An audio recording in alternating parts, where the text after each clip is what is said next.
By default, all unfinished items are excluded completely from project calculations. Here's a simple example project with just a handful of direct cost items.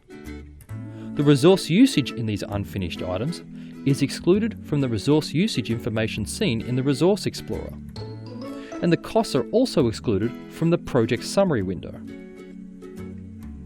If you'd prefer to review the information of unfinished items, you can open up Project Properties,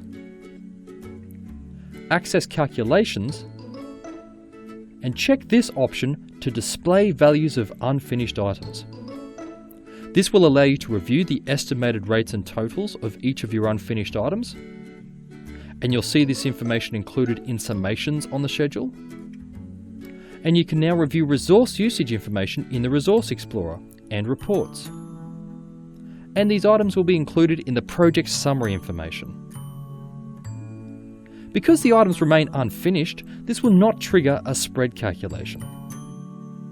For more information, check out the knowledge base article that we've linked below this video.